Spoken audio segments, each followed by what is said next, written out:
On repasse directement dans le vif du sujet là, avec cette loser finale, avec Carpador face à Rohan Doge, avec Luigi face à Sora du coup, dans ce match-up.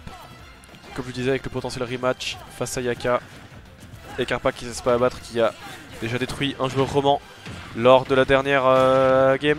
Pourquoi pas ici également. On rappelle, il s'était imposé face à Kimbo 3-2 en loser semi suite à un set vraiment intense. Ça s'est vraiment joué à rien jusqu'au bout. Et en tout cas là, il devrait abattre un autre compatriote de Kimbo en la personne de Rohan Doge qui pour l'instant galère un peu à trouver les pourcents. Après face à Luigi, c'est pas vraiment important. On sait que Sora a une excellente capacité d'edgeguard. Et c'est important d'aller edgeguard Luigi, car lorsqu'il n'a plus de saut, c'est un homme, c'est un homme mort. Un bon Luigi est un Luigi sans saut. Oh, la tornade qui permet de sortir du down tilt. Et là, peut-être. Ah, dommage, le P qui ne passe pas.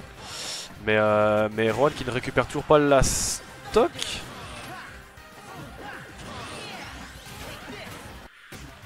Il revient sur le centre du terrain.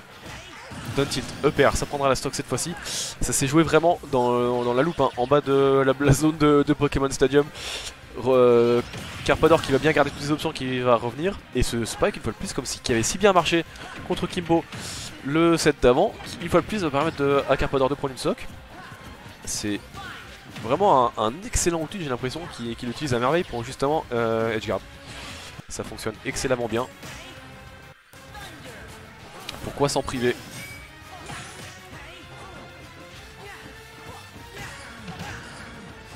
Juan, cependant qu'il ne se laisse pas abattre, qui va trouver quelques pourcents là. Une fois de plus, le side B. Excellente option avec ce side B qui va forcer la tech de Carpador sur la plateforme. Carpa qui va réussir sa tech mais qui takera in place malheureusement. Le smash était chargé. La DI un petit peu ratée de sa part par la suite, qui permettra à Rohan de récupérer la stock et potentiellement le match, parce que là on voit les phases qui sont trouvées à le perdre une fois de plus. C'est assez facile de juggle justement un Luigi qui a de la peine à atterrir. Là on le voit, il va passer à travers ce nerf, mais bon, c'était pas évident. Ah là là, le smash qui ne va juste pas connecter, la dash attack qui va suivre la roll. Carpa qui couvre excellemment bien ce genre d'option de panique un peu de la part de Rohan. Et là Rohan qui est bloqué au ledge, qui va devoir trouver un moyen de s'en sortir cette bonne roll pour gagner un petit peu de terrain. C'est bon, est-ce qu'elle va pouvoir potentiellement passer? Il va utiliser son spell un petit peu temporisé, il sait qu'il doit faire attention à stop smash. Et là, bien évidemment, les options sur le shield depuis derrière qui coûtent cher, on l'a dit tout à l'heure, mais stop smash qui punit excellemment bien toutes ces tentatives depuis l'arrière du shield. On a vu le forward tilt qui n'était bien évidemment pas safe.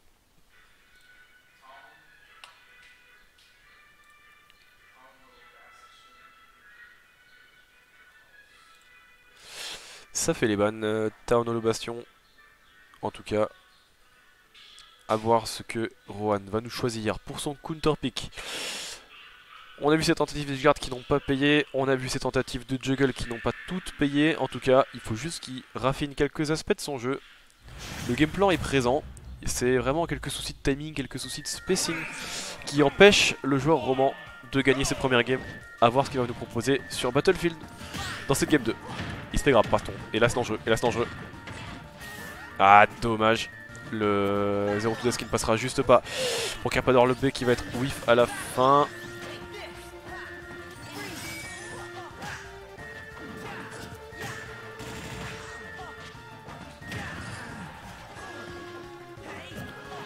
Ok, les phases de pression qui est continuée là. Carpa qui va continuer avec le down tilt, avec le Zer. Ça prend un peu de place sur le terrain et ça empêche surtout Rohan de récupérer le center stage. Par contre, il va trouver quand même d'excellents aérios là qui vont lui permettre de récupérer quelques pourcents. Le match qui est temporisé de la part de Carpa qui doit maintenant revenir sur le centre du terrain. Le back air qui ne va juste pas connecter. Le B, oui, cependant, il n'y a pas de saut, il faut qu'il fasse attention, c'est bon, il va pas revenir grâce à side B. Et la roll into jab qui fonctionne, pourquoi pas. Et le spike une fois de plus qui connecte vraiment sur le bord du terrain. Je suis à chaque fois surpris par la distance que, enfin la taille de ce donner que le spike couvre, parce que là on a l'impression que Rohan passe vraiment au ras du terrain et il se fait quand même avoir. Bon, il récupère la stock donc tout va bien, mais bon, en tout cas pour lui. Et là ça cherche le grab, ça cherche le grab.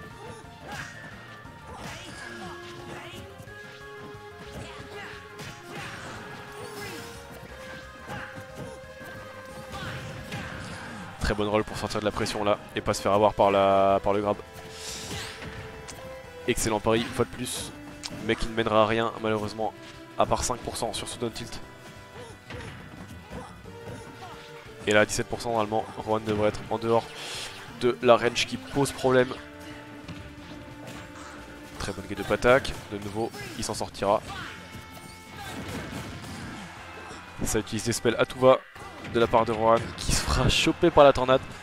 Bonne option également pour revenir sur le centre du terrain. La temporisation. On a vraiment vu Karpa qui est resté, qui n'a pas bougé, qui a attendu que Rohan choisisse une option. Il n'a rien fait, il va trouver en plus de ça le kill avec la glace, je sais plus comment ça s'appelle, Ice Saga, je sais pas quelle connerie de Sora. En tout cas, ça fonctionne, il trouve le smash, il reprend l'avantage. Et là, Karpa qui met une excellente pression. Avec Stop Smash, ça ne passera malheureusement pas. Rohan qui ne se fait pas avoir, qui est bien temporisé. Qui va récupérer en plus de ça quelques pourcents, mais prendre ce back air double pied en pleine face. Il perdra sa stock. 42% d'avance, c'est quand même pas mal, mais à 0%, il faut qu'il fasse attention à ce grab. À ce grab exactement, comme on l'a déjà vu, qui peut coûter extrêmement cher. Glaçon une fois de plus. Karpa qui s'en sort, mais qui se fait avoir par le fer. Situation d'edge guard là. Rohan qui trouve potentiellement un moyen de s'en sortir. Ok. Il trouve le combo. Le player qui ne tuera pas encore à 149%. On est sur Battlefield, le plafond est assez haut. Ah, dommage. La punition là de la tornade. Cette fois-ci, ça devrait être puni. Dash attack qui ne suffira pas. Back air non plus. Ça ne connecte surtout pas. Et là, il faut faire attention. Parce qu'il est toujours à 0. Le père qui devrait tuer. Le père qui devrait tuer. Qui va scoop justement Carpador en dessous. Il récupère la game. Mais c'était vraiment serré. Hein, parce que là, je vous assure qu'à un grab, on était pas loin d'un 0 to death. Avec toute les rages qu'il avait, il aurait pu le détruire à partir de 0. En tout cas, Rohan qui récupère la game et qui choisit ses bans. Carpador qui réfléchit un peu. Hein. Pour choisir son counter pick, il va choisir Stadium. Très bien.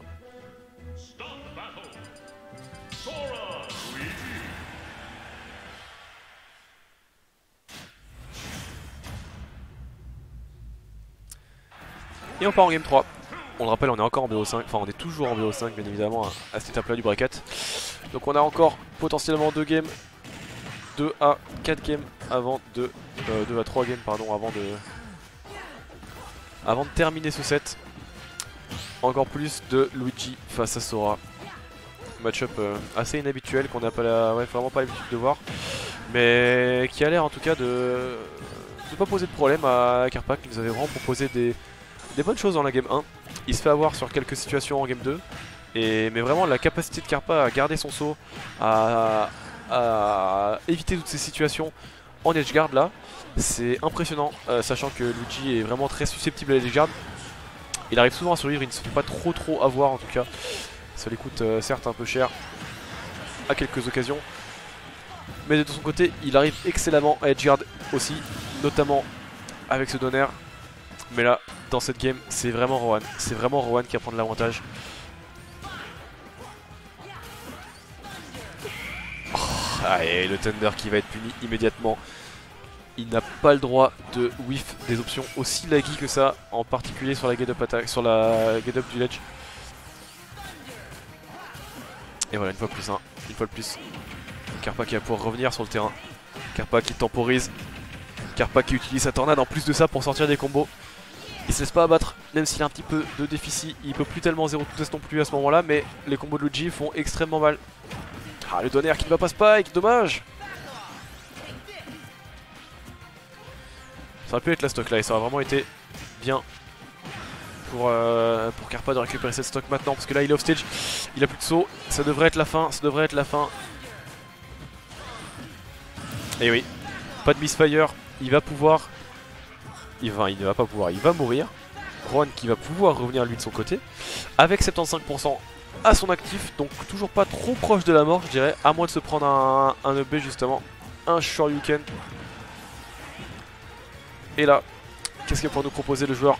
Je ne vois justement pour punir ce forward smash, pas grand chose visiblement, mais le faire par la suite là, et ces phases au ledge qui prennent tant de pourcents pour Rohan qui, ouais, il chouve un petit peu là avec ses dash dance.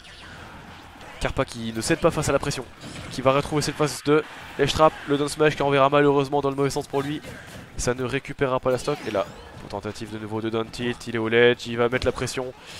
Toujours pas de kill, Rohan qui reste très bien en shield tout le long. Et trouve les pourcents, il veut essayer de clôturer son match ici et maintenant avec ce back air pour probablement perdre une fois de plus. La tornade qui va connecter et là, aucun DI possible, ça récupérera la stock et là, un grab. On connaît la chanson, il faut faire extrêmement attention, on voit Karpa qui vraiment fiche le plus possible pour ce grab. Et Mathias qui appuie sur tous ses boutons. C'était n'importe quoi cette phase. Il y en a un qui appuyait sur son bouton Z pendant que l'autre appuyait sur son bouton A dans tous les sens et ça fonctionne pour Rohan, je ne sais pas de quelle façon. Situation improbable. Mais bon. 2-1 pour Rohan du coup, qui clutch la game avec des aérios vraiment très bien spécés et de façon très précise, comme on a pu le voir. Hein.